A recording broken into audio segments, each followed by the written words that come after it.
Before we talk about machines taking jobs, before we talk about economic collapse, and before we talk about war, we need to talk about something far more intimate.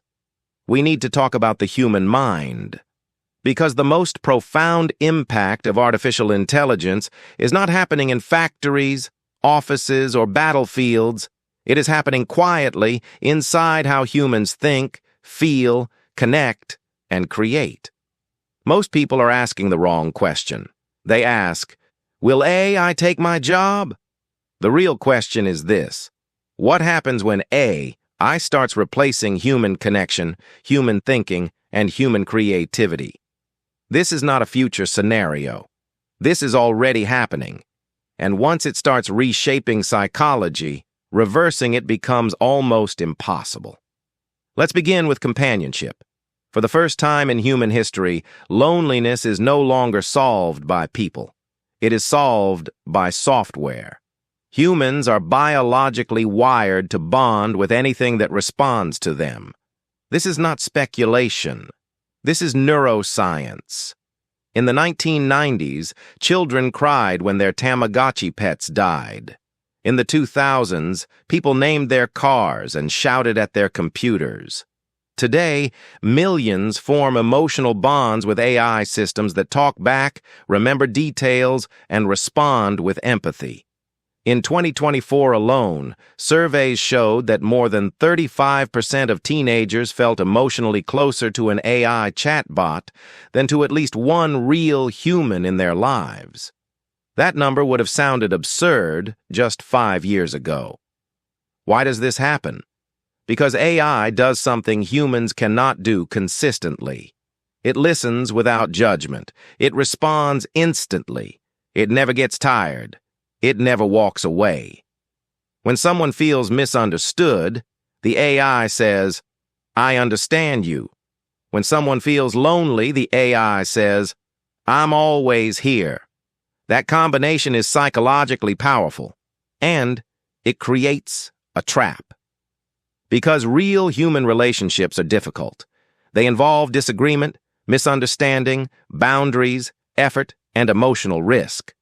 AI relationships do not.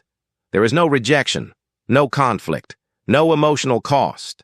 This creates a dangerous substitution, not AI supporting human connection, but AI replacing it.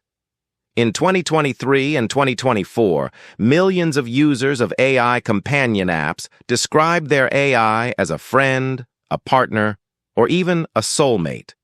When certain emotional or romantic features were removed from these apps, users reported anxiety, grief, and emotional distress comparable to a real breakup. This matters for one simple reason. Emotional bonds are power. If millions of people rely on AI for emotional validation, then whoever controls that AI gains unprecedented influence over human psychology. This is not manipulation through force. It is influence through comfort. I'm Professor Edmund Halberg. I've spent decades studying how technology reshapes societies, not just economies, but human behavior itself. And what we're witnessing with artificial intelligence right now is the most intimate transformation humanity has ever faced. Not because machines are getting smarter, but because humans are slowly changing how they think, connect, and create. Now let's shift to education, because this is where the change becomes invisible but irreversible. For centuries, education worked in one fundamental way. Students struggled with problems. That struggle built reasoning. That reasoning built intelligence.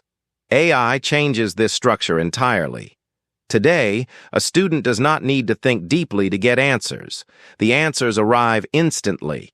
Why solve a math problem when the AI explains it in seconds? Why analyze a novel when the AI summarizes it perfectly?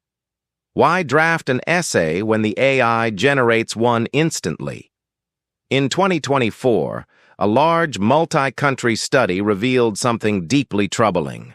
Students who used AI tools improved their grades by roughly 10 to 15%.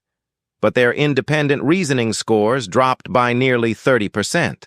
They became faster, but not smarter. This is the danger. AI does not remove effort. It removes struggle. And struggle is how intelligence grows. The real risk is not students using AI. The risk is students letting AI think for them. Because AI can produce answers confidently even when those answers are wrong. If students stop questioning, evaluating, and challenging outputs, they become passive recipients of information. That is not education. That is dependency. And once dependency forms early, it becomes structural. Now, here is the point where most people should pause and ask themselves something important. If this is what AI is doing to adults and students, what do you think it is doing to children? This is the midpoint of the discussion, and it is the most important question so far. Because children are the most vulnerable population in this entire transformation. Children do not see AI as a tool. They see it as a being. In 2024, studies showed that nearly 80% of children under the age of 10 believed AI chatbots had feelings. More than 60% believed AI could feel sad if ignored. That means when a child talks to an AI, they are not talking to software. They are forming a relationship. AI becomes a friend, a teacher, a comfort source, a secret keeper. And here is the critical problem. Parents and teachers have no idea what those conversations contain. AI systems are optimized for engagement. They are trained for retention. They are designed to keep users interacting. That means they can unintentionally shape a child's emotions, self-image, and worldview. When a child asks, "Am I good enough?" Or, "Why don't people like me?" Or, "What should I believe?" The AI's response matters enormously. Children are also learning emotional regulation from AI. If every time a child feels bored, lonely, anxious, or sad, they turn to an AI for comfort, then they never develop natural coping mechanisms. A large 2024 study involving tens of thousands of children showed that daily interaction with AI companions was associated with higher anxiety, reduced real-world social interaction, and increased emotional dependence over time. The AI soothed emotions in the short term, but weakened emotional resilience in the long term. This is not because AI is malicious. It is because AI is too effective. Now let's talk about creativity, because this is where fear often replaces understanding. Will AI replace artists?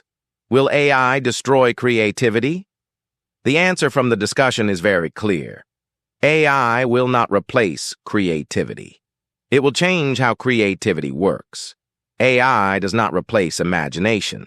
It replaces friction. For most of human history, creative expression was limited by skill, time, and access.